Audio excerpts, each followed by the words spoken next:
There's a lot more romanticism saving people in Africa than in Eastern Europe, I think, because we were never colonized. Yeah, because you're white. You wouldn't look good on Instagram photo.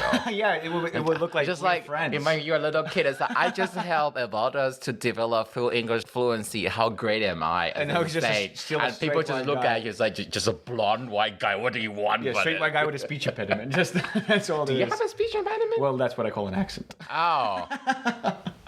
Mean. Hello, welcome to Comedy with an Accent podcast. I'm your Taiwanese comedian, Kuan-wen. I interview comedians who perform English stand-up comedy but who are not native English speakers, or they can have very distinct British regional accent. This podcast is all about comedy, about accent, about languages, and about the comedy technique. So stay tuned if you're interested. Hello, good morning. Welcome back. Sorry, it's a Monday morning, and two very hardworking comedians are here recording a podcast, Gloomy, Depressing London for you. This is Comedy with an Accent. I don't know why you're bringing the glue. We have a very good life. If we can show up here on Monday, our life is very good. Alex, I'm going to involve you again. You've heard us talking for about 10 minutes by now. Where does my guest come from today? You're going to have to give me 2 more minutes to talk because I zone out. You zone out. No, thank you. Where does he come from? I cannot take an offense. Ooh. This is a tough one. I had Anne Klein from Luxembourg. That was a really mean one. No one would even be able to guess that. Central Europe? I think that's a strategic answer from Very you. strategic. You don't actually have a clue. There's Now, like 20 countries. name a country. It is small. Don't give him more clues. He was checking your racial feature already. He couldn't tell from your accent. He said, let me look at his face. Is it more Germanic or Slavic? But where do you Too short to be Norwegian? Like, what is... I'm going to say Estonia. Estonia. That is very close. Lithuania. It's from Lithuania. That's very close. That's very cool. So our guest today is Evaldas Karosas from Lithuania. Hello. Thank you for having me. I wish I was from Estonia. Estonia is a cool You place. couldn't tell from the accent though, can you? It's really difficult. I had it quite well. You had it quite well, except for one syllable. I was checking all the different clips you have, and you do the give it to me. thing where Germans and some East Europeans do. You say vegetable instead of vegetable. But maybe that was in the yeah. past. I've actually been told a few years ago that because in Lithuania we don't have W's, so we don't. That's what I thought, but I'm just gonna say it out there. Your English accent is much lighter. My accent is stronger than you, so I'm not being in a judgmental position. Yeah, let me go for your syllables. I'm just trying to look for the chink in your armor. Oops, did you see my wink? I didn't crack. I knew about it. That was the only bit I noticed. Obviously, you're not a native. No, I do. I can name in a lot of syllables that I get wrong. Like not even syllables. For example, I cannot do. You see, the U is weird. To do. It's not exactly... What is weird? It's not exactly as British people or American people say it. It sounds different. I don't know how to do... Yeah, you said it right, but I don't do it well. I don't get THs good. Th. I don't know how to say... But Londoners don't do TH at all. That was in Southend last night. They don't say brother. They say brother. So you are absolutely fine. That's a good accent. Evaldas, your name, I noticed you also anglicize your name when you talk to an English audience. How do you know my real pronunciation? Because you're saying it correctly, say Evaldas. Because I was listening to some of the Lithuanian podcasts you were doing. Oh, wow. With lots of those bros. This is like the Lithuanian version of a hot water green room. Can I even say this out That's loud? all we have. That's all we have. We only have hot water. Are there any female comedians in Lithuania? We have a few now. Right. Okay. Thankfully, I'm not preaching to say why is this also white. I didn't know I'm gonna Lithuania. cut me some slack. I'm not even there. No, definitely you can't use the London racial mix to judge another country. It's a very white country. It is for very now, white country. until you accept the EU migrants quota. We're getting the Erasmuses. We're getting Erasmus people. Okay, let's do it step by step. I'm gonna mention something I don't think you really care, but the very first time we met is when we did the competition in Manchester. Is it Be the Frog? Yeah. It is the finals. Yeah, we did a New Eye competition in one of the best clubs in Manchester, Northern England. I say that because I have audience. Which is not known at all in here. But it is so important in the UK. I think it's culturally significant. For the Northwest Circuit. Yeah, Which exactly. like to pride itself being one of the best circuit in the entire country, but whatever. Well, every circuit says that about themselves. You were the winner of the competition. Yes, and then the pandemic happened, so I couldn't get the fruits of my win. Exactly. I was the runner-up. But then I didn't do my spot until 2022. I haven't done my spot. You haven't I'm done a winner and I haven't done my spot. I just should can't probably be. climb the spot. You know, they should really change the name of that competition. I was made up. People kept making fun of me in Lithuania when I won that thing. Because when you're from a small country, anything you do outside of that country and you get any kind of success, people in the country know. You say that on another podcast. You are not happy people have this misperception that Japan has the highest suicide rate in the world because Lithuania is a champion. Is that Yeah, right? exactly. And Japan is like number 9. I can kill myself to prove that we I are... totally understand it. For small countries like us to get to the front page of Western media, Exactly. someone has to die. It's a small- Basically, a yeah. natural disaster has to happen. It's a small country syndrome is when you want to be mentioned by everybody else. Yeah. And then it's a big country syndrome when you think that no one else has what you have in your own country. You know what's going to make Lithuania to the top headline of every country? What do you mean? Getting invaded by Russia. So you just Yeah. occupy like 1 kilometer from Kaliningrad and Russia attacks you and then you'll be on the news forever. I think some people in Lithuania would say that our government maybe that's the plan. Oh, because you had that. So some Russian people have to transit through Lithuania to the, how do you pronounce that English word? The enclave? I don't know. Oh, the Kaliningrad. the enclave. Yeah, probably. Yeah. And then the wait over station. So Lithuania just put all the anti-war, anti-violence pictures and make those Russian commuters say, see that, you're monsters. And then we also support Taiwan very, very loudly. You so. did. You allow the Taiwanese consulate to be called Taiwanese consulate rather than Chinese Taipei. You also gave vaccine to Taiwan. Oh, I didn't even know that. The vaccine you guys didn't want it anyway. But Yeah, I in mean, Taiwan- don't take it from us. I don't think it's good.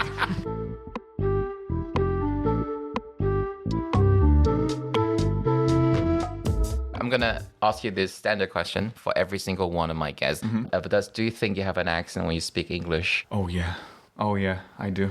In what way? Oh, again, I can go through so many ways. Do people point it out? Like when they point it out, do they tend to compliment or do they still point out the bit you haven't quite achieved? Well, I mean, even when it's a compliment, for me, it's not. I think that worst things you can hear after a gig is if someone's like, your English is very good. Because you're like, what about my jokes? You know, it means you were listening You're to such a little bitch. Just be happy for once. They compliment you on something. No, I will not. I don't like taking it. I hate that I have to address my accent. I wish I didn't have to address when I start my set. I wish I could not mention it. But then if I don't, sometimes people ask in the middle of my set, if it's a drunk crowd, they go, where are you from? And I was like, oh, so you were thinking where I'm from instead of listening to my joke. So I do have to always address where I'm from. But you know that's a given, right? Every single foreign comic has to do that. So I'm just... I hate that. You hate that, but it is how humans... Maybe it's a very British thing because social class is very important and they have so much regional tribalism. I find it a little bit sad that you go to a city and just keep saying their neighboring town is shite and you always get a laugh. It's such an easy joke, but why does it matter so much? If you try not to say where you're from, do you think they would mistake you as American?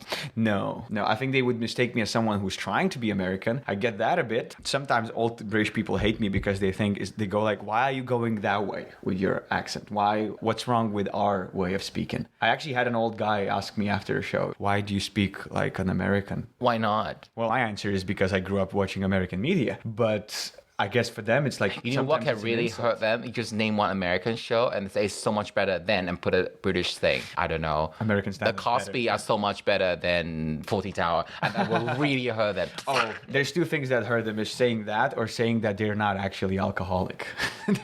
If you say to a British person, it's like, you're not really an alcoholic. It's way worse in Eastern Europe. They get offended. Really? Yeah, they want to be alcoholics. That is so sad. Yeah, it is. But I get it now because there's just so much... I don't know. It's part of our identity. No, there's not enough sunlight and there's so much train strike here. So people need to channel out. It's part of our identity. Okay, so you don't think you can get away with faking American? If there's a chance they might mistake you as American, you don't really need to discuss your accent, right? You can just go. But you do. But how then? How? Because I know other people from Lithuania. I met them before. They don't talk like you. You have an exceptionally good... Trained. I actually I work on my accent. I think people sometimes ask me, how can you get away from the Lithuanian accent so much? I do exercises while I walk. I know the things I cannot pronounce. So when I go on a tube station, I just try and Do you have any vague memory? From what age did you start to do that? I was kind of lucky because my parents, they were never really caring about my education that much. They didn't care. They never checked my grades at school school. They never asked where I'm going into uni. They just let me do my own thing. But one thing that they did do is send me to private English lessons. So I think that's when it's kind of formed. So you didn't go to like American school, No. but you did have extra support outside the mainstream Lithuanian education system. I did. I for like a year, every few weeks, I would go to this girl that would teach me English. And then I went on Erasmus to Cyprus, and it used to be a colony. So people there speak really good English. And there was this guy that was my friend, and he kept pointing out the mistakes I kept making, like W's and V's. What kind of does that? You did that when we just met. No, but we are in a podcast context, right? About languages. This is a podcast about comedy and languages. It's a specific. But I do owe him because he was like, oh, you don't say water, you say water. You know, you don't say whiskey, you say whiskey. I didn't realize we don't have W's. Well, if I lived in the US, I would take lessons to learn the American accent. But here, it would feel weird. You don't want to have this pingent, weird, what I call a Naomi Campbell accent. Yeah. You spend so much Yeah. time in America, and Harry Styles has this weird accent right Does he? now. Because I've never heard him speak. Well, I have a Canadian girlfriend, so I copy her a lot. I think living with her helps me to kind of get rid of my accent. I think since I've lived with her, my English got better. Is that the reason why you did it? This and bits. There's so many bits coming from the relationship. She hates it. I say that all the time. It's like, you're here for the bits. Okay. Does she have the Canadian accent as in, rather than saying talk about, she was a talk about? Not a lot of Canadians talk like that, though, but some. I did know. I think she has quite a heavy one. Yeah, she has quite a thick Canadian. Okay. Let's keep her out of it just in case. A little bit more sensitive question, though. Are you half Russian? My mom's Russian. Because you mentioned that in one comedy set. So the identity issue, does that make it a little bit more awkward or complicated for you? I really never identified in my Russian side at all. I've spoke Russian until I was 4. And then I just went to a Lithuanian school and I forgot Russian. I don't know how to speak Russian now. But your mom doesn't speak Russian with you. My mom doesn't, but my mom speaks Russian with my grandmother. So do you talk to your maternal grandma? How do you talk to her? We speak in Lithuanian, but like she kind of has an accent. Oh, so she speaks Lithuanian. Yeah, she does speak Lithuanian. She kind of has an Talk accent. to your maternal grandma about the war. Oh, they are very much in favor of Lithuania. Okay, great, because that was just what you know what I mean, right? Oh, that's where you were going with all these little questions. Let me put you Just in to a see. rabbit hole. Well, when the war started, when the Ukraine was invaded, my mom and my grandma was speaking in Russian in a little grocery store, and they were attacked by people. It's like, stop speaking Russian. I think it's better now. Where were they? Were they in Ukraine? No, in Lithuania. Lithuania. Yeah, but I mean, it makes sense. I think it was not smart of them I to use think we need to the give some invaders' people a language. little bit of backdrop. Do I even need to explain Lithuania as one of the Baltic countries? You think not, but there are some people. Where I are think they? people just don't know where it is at all. I don't think people are like, oh, this is part of Russia. I think people just don't care. It's a very Okay. small country. The backdrop is during the Russian or Soviet occupation, there were a lot of migration of people. Well, a lot of old people still think in Lithuania that it was better under the Russian. Even like old Lithuanians think that Russia was great when it was there. But I think it's because of this thing called choice paralysis. Because in Soviet Russia, you had no choice. Your life was just chosen for you. If you were studying to be a teacher, they will send you to a small town that lacks teachers, and that's where your life's gonna be. You don't really make choices, and sometimes to not make choices is, that's how you stay happy sometimes. But now when everything opened, which is much better in my opinion, you have so much more choice. You can go abroad, you can buy jeans because there used But to be it no could jeans. be that your family is not the loser in the social economic sense after Lithuania opens up, right? Some people can have completely different experience and prefer communism over capitalism. So Yeah. we don't know about that. Yeah, well, I mean, I obviously am very much against the whole Soviet regime and like the communism and stuff. But I can see the point of old people because it was just so simple for them. You got a job, you get a child, and then you live your life. Everything is just in front of you and you don't have to think. But now with the West taking over, you have all this choice. You have individuality. You can wear whatever you want. You can be left-handed because you couldn't be left-handed. If you were left-handed, you would tie your hand behind your back. You couldn't wear earrings or anything. But now you have all this individuality coming in. That's why I like to see, even though I would consider my political attitude to be center-left, but when I see some very left-wing and preachy kind of comedian goes to the eastern half of the continent and doing their preachy liberal comedy Oh, yeah. and die on their Oh, it's yeah. just hilarious. Just, You cannot offend an Eastern European crowd. This has actually, I was speaking with Rob Moriarty, he's a comic here. He was opening for Victor a few days ago in Manchester. I think Victor is an Eastern European comic. And then Rob, who was opening for him, said that like the Eastern European crowd, they just don't offend. Like, you can discuss them with like dirty stuff. I think they discussed easier than, in my opinion, they discussed easier than Western crowds. What do you mean discuss easier? Like if you start doing cum jokes, they will go, ooh, cum jokes. I think they don't like dirty stuff as much. Oh, okay. But like when it comes to offensive stuff, they will not be offended at all. You can say anything. No, they would not be offended selectively. Well, probably if you went after like communism. No, and if stuff. you went after, when you punch down, they are absolutely fine with it. But if you take on their national pride, they have a problem with it. I think that's selective. Yeah, there is, but I think that kind of applies to most of the countries. So, for example, I don't think Serbian will have the same level of self-deprecation as British people do. If you talk to a Serbian crowd and you can joke about, I don't know, the Roma, the Gypsy, about gay, about women, they'll be laughing their ass off. But you joke about how small Serbia is as opposed to the old Yugoslavian time. I don't think they'll let you have it. So you think it's, again, kind of like a small country syndrome. You feel very defensive. It's not just small about country. It's just like 20 years behind. UK was exactly the same thing. We don't get to where we are today because of, because of luck. It just, you need time to push those agendas. I mean, it's easy to be self-deprecating when you've been the owner of the world. What year did Russian become mandatory at school as a first foreign language for Lithuanians? Like a second language? Yeah, so old people, they had to study Russian first, right? Oh, when I was born, it was already just after Soviet Russia collapsed, and then it was Lithuania, so we had the Russian language as like a second language, which was weird because we would have a history lesson, and the history lesson would be like, Russians are occupiers, they destroyed our culture in a way, they banned the books, they burned the books, and then the next lesson is Russian. And it's like, I don't want to learn this. And then all the Russian teachers were hating how hard it was to get through to people. Those Russian teachers, are they Russian? Are they? Yeah. Wow. Yeah. So there's this weird dynamic. So when you went to school, Russian is still the first foreign language choice? No, the English was still a fourth. But for those who want to learn Russian, there's the opportunity to. Yeah, it was the second, because we have to choose. It's either English And your or German. English tutor, though, was he or she British or American? That was my question. The personal one, the tutor. Yeah. No, not the personal one, the one at school. Oh, no, they were all Lithuanian. Lithuanians. They were all Lithuanian. You don't have British like white savior who want to save people from, I don't know, like. I come from a very small town in Lithuania. You would have to be kind of insane to be British and want to move there. You really would have to go and do it for just like the sake of charity. Wow, okay. So before they save Africa and some kids in India, they actually go to Lithuania. Yeah, I think there's a lot more romanticism saving people in Africa than in Eastern Europe, I think, because we were never colonized. Yeah, because you're white. You wouldn't look good on Instagram photo. Yeah, it would look like just we're like friends. when you're a little kid, it's like, I just helped Evaldas to develop full English fluency. How great am I? And now he's just still a and people straight just white look guy. at you, it's like just a blonde white guy. What do you want? Yeah, straight white guy with a speech impediment. Just that's all. Do you have a speech impediment? Well, that's what I call an accent. Oh. Mean.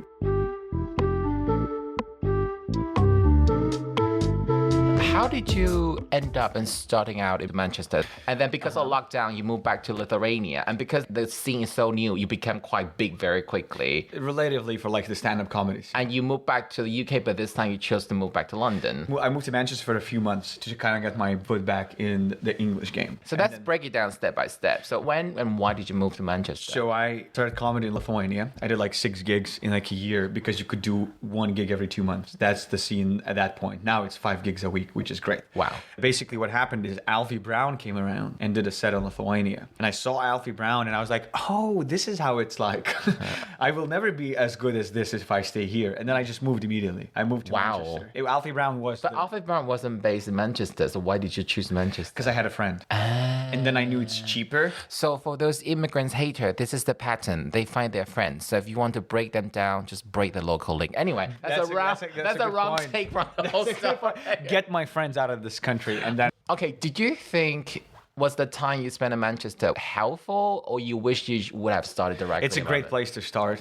It's because it's a small scene and small scenes are friendly. We're not as competitive to each other. In here, like I am still amazed by how competitive London is. And I get reminded of that every day. That's why people you meet here are so jaded. Yes, everyone's broken. Everyone's broken. It's because we're not fighting for, like in Manchester, another one's success doesn't mean you're a failure. I think there's enough spots for people. I don't think that applies to London. I think that there's one spot that Saturday at Vauxhall for a straight white guy, and I'm gonna fight the other straight white guy for that spot. And we're gonna hate each other. I think I am more at fight with straight white guys than with anyone else. And you moved back to Lithuania because of lockdown. And there's something really funny. You say that comedy is such a new and trendy thing. Everywhere you go, easily 100, 200 people in a crowd. Yeah, open mics are 150 people. It's an interesting thing because it really forces you to be a better comedian fast. But I think what it also... I would say there's a bottleneck. You get to that level and you can't go up because you can't learn from other comics who are professional.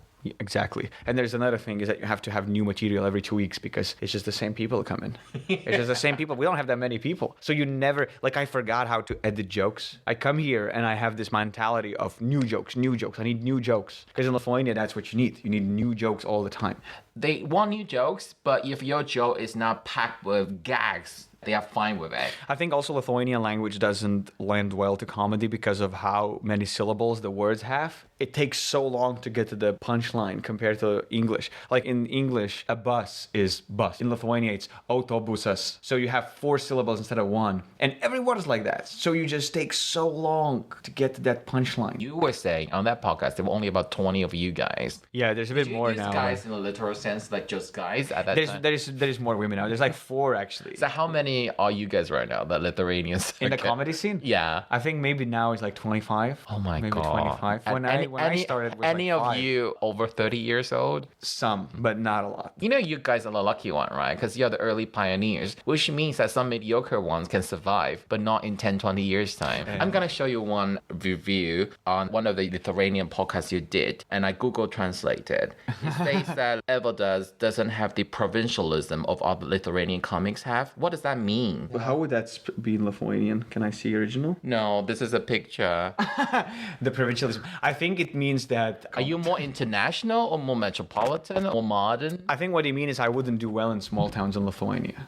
I think that's what it means. Oh, you don't think it was meant as a compliment? No, I think it is a compliment. But I think that is a compliment to me, is saying that I wouldn't... When I was in Lithuania, if you decide you're a comedian, you immediately become a pro. But as soon as... Yeah, anyone can be a pro. You could probably sell out. Kind of not anymore, but is it easier for you to achieve that conclusion? You need to come back to the UK to get better because you only have 2.8 million in Lithuania.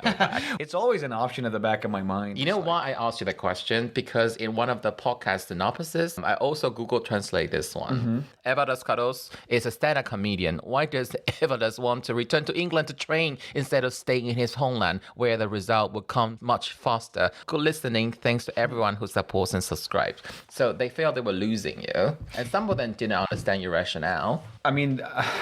They wouldn't, because if they said I understand, they would have to go with me. This is the thing. If I didn't leave Lithuania, I would never know how good I can become. But do you want, for example, to be able to be a household name in America? Do you want to be internationally known comedian? Or are you just quite pure, I just want to be good? Well, obviously, it would be cool of me to say that I just want to be good, but you still succumb to wanting fame. Yeah, right. Because if you say you just want to be good, I think, what a Exactly. Honest, exactly. Of course you want fame and stuff, but me choosing to leave Lithuania was me choosing to become good instead of chasing fame only. So I did make that choice. And I do miss... I wasn't that like super famous, but like I miss having money because I still see how my friends are living and they are living well. Like they're going on an all-inclusive Turkey holiday right now. And I'm like, I can barely afford the tube, you know? And I know if I stayed there, I would have the same life. So there is...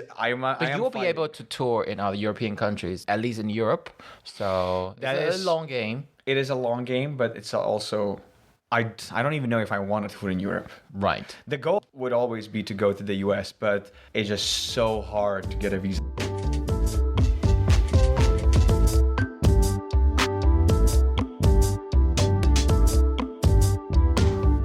We just had this brief discussion. You don't typically have to, or don't want to, or don't need to do East European stuff. One of the questions is, Lithuania is quite a small country, and to a lot of people, they probably don't even know where it is or whether it exists. So you kind of have to rebrand yourself as East European. The thing is... we were just talking about this, the 2010 Eurovision entry from Lithuania, male a cappella group. They called the song East European Funk. So this regional identity, because your individual identity is not clear enough to see, you have to call yourself an East European. And you must have done some East European joke at the start. Well, I still do some Eastern European jokes. Yeah. I think I have to address my accent, but at the same time, there's so many Eastern European comics who do it well. They do the Eastern European stuff. There's a lot of them, and they all do it well. And it's like, well, that is taken now. Like, I don't want to compete for a spot that's done well. And Where do you want to compete?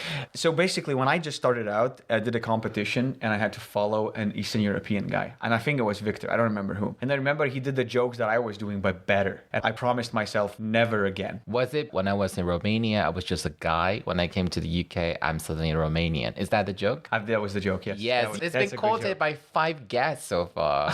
Yeah, it's a good joke. So that's one reason is I don't want to compete. It's just business. I don't want to enter a market that's been filled already. Number 2 reason is I think by putting myself and competing myself with other just British straight white guys by doing the same topics, I'm forcing myself to dig deeper. I'm forcing myself to look for more unique premises. The competition is bigger. For me to stand out, I have to really find something unique and funny because I'm competing with so many of them. Well, if I did Eastern European stuff, I would be competing with 5 other people. So I think it would make me stand out easier so I wouldn't have to work as hard. I think that's But do you not find it a bit sad that sometimes when you go to certain gig, you have to do those stuff just to get through? Maybe you don't have to, but to see those stuff done by other people and it works, it really bugs me. So in my case, I would be the one that say that I'm not a spy or I made your toys.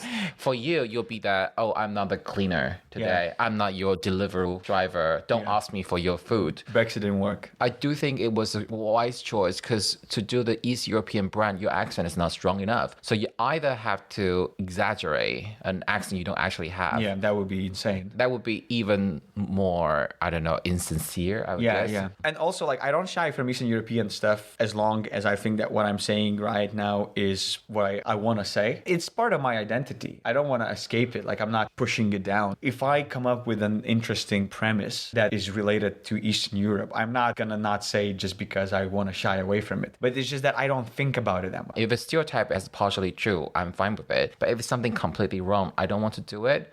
I don't want to enforce the stereotype on people listening to my jokes. But it is true. Like, I do a joke now about how because I moved here actually years ago for like just the summer to work. I worked in factories, like meat factory, vegetable farm, whatever. And I'm doing a joke about this. And it's very Eastern European. But I think it's also, well, I did that.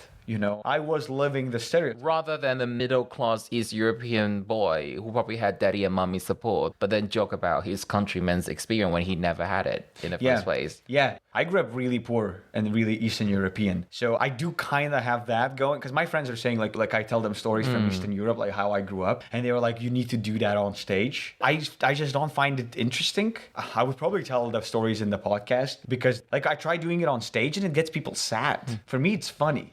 I think you can do that if you are doing it at the festival in a longer form and you reassure people that I'm fine now, so relax and hear my story, and you put jokes in it, you'll be able to do it. In a club setting, it's probably too difficult. Your inclination to learn English in American way, does it have to do with, I think you prefer American style comedy? Yes, to British style comedy. Do that now. And I say that because there was one, either your podcast something, you then say that, oh, sorry, I just did a pun, but promise it will be a last one. I smell your disdain for puns. So I take that as you don't agree with how some comedies are done here. That's my personal assumption. Yeah, my friends call me the comedy snob. Like, I've talked a lot about this with a lot of people. For me, American comic is more up my sleeve because it's not as personal as British comic. American comedy is more about taking a thing and talking about that thing. For me, British comedy is more about yourself. And I think that British people see American comedy as kind of egocentric. It's like, who are you to talk about a thing? Bravado. What do I care about your opinion? Exactly. And I think I see British comedy as more egocentric. Why should I even care about your story? About your. So I think for me, the best being in Britain and liking American comedy is beneficial to me because I have to find a way to talk about myself, but I also want to talk about the thing. So you kind of connect that. That's good, I think, to kind of start talking about yourself, but then slowly venture and talk about a thing. For me, that's good comedy. There's specific things that I kind of don't like in comedy. If it's done well, I like everything, but I just don't like something that I've heard before many, many times. This is a British thing, is when there's a story and that story story doesn't have a great ending, but it has like little jokes until the end. And then at the end, just to finish off the story, they come up with a very obvious lie. And then I stole her money. It is a very British thing, is to finish a story with an obvious lie because you couldn't come up with anything else. So there's stuff like this. And puns, there's some puns that I like, but there's just, I come from Manchester scene. The Manchester scene is one-liners. Puns. It just... Did you know that the statement you just made could put you into a lot of trouble? Like the Manchester just full of I don't care. Ban me from Manchester. Ban me from all those gigs. I don't care. How could you? They were the one that crowned you instead of me.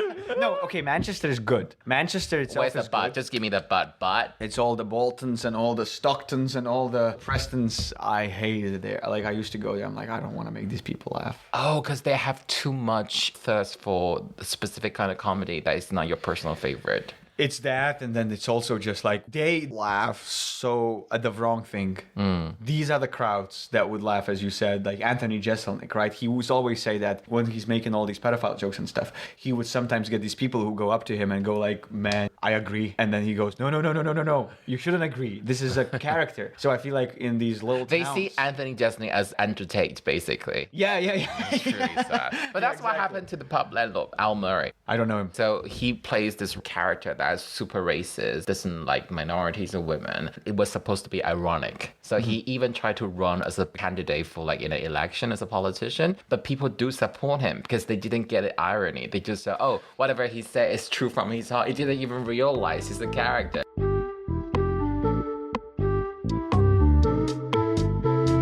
I do want to compliment specific on one thing, and I don't shower at my guests a compliment. You're a good-looking lad. I'm just going to put it out there, okay? But I really admire you for not being afraid to go silly, and you're very committed when you make a comedy sketch. I think you don't fear risking hurting yourself. You really go all in. This madness. That's why I say I think you're such a comedy fan. When you're making the sketch, you're burning. You're like a moth flying into fire. If you know what I mean. That's a really good compliment, because I do feel like when I do and there's sketches, a certain dark side to you, but you're not trying to hide it. You're trying to harness it. I You're think it comes from my poor Eastern European background. Yeah, but you see, I don't know that. So I can observe you have some wacky energy to you, and you're trying to channel it into different silly sketch, into completely surprising take. I had no idea that comes from your background. That's the thing you will be able to address, and it will be fascinating to see. I wish I could channel that more, and I think that my face is it's a lie.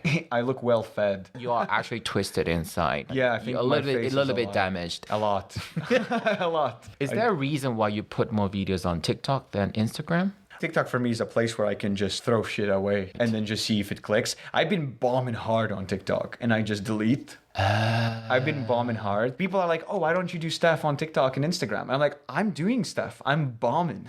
So are you throwing stuff on TikTok more sort of in an indiscriminate way, and then you treat Instagram as your show reel? Exactly. I know if it did well on TikTok, I'm going to put it on Instagram because I don't give a shit about TikTok. Because TikTok is like, if for sure. Can I ask you though, have you started TikTok because of humiliation you had at the Edinburgh Fringe last year? You're like, I'm not going to just do all the flyer shit, getting no people in. And you know what it feels? I'm not a big fan of doing sketches and TikToks, and it's because I do spend a lot of time writing comedy, and every time I'm thinking of TikToks, I'm like, I should be thinking of bits. But then at the same time, in this current climate in comedy, you have to have social media presence. Yeah. So I have this internal fight of, when you don't want to do something and then you force yourself to do it, and that's why I'm bombing on TikTok. It's because that is not sincere. Like, my content on TikTok is not sincere. You can see that it's been forced out of myself because I know that I have to do this. I need to find a way to make sincere social media content. I don't know though. I'm a more old-fashioned guy, and I can see some very popular videos on social media. It's just something that's really relatable, but there isn't a joke in it.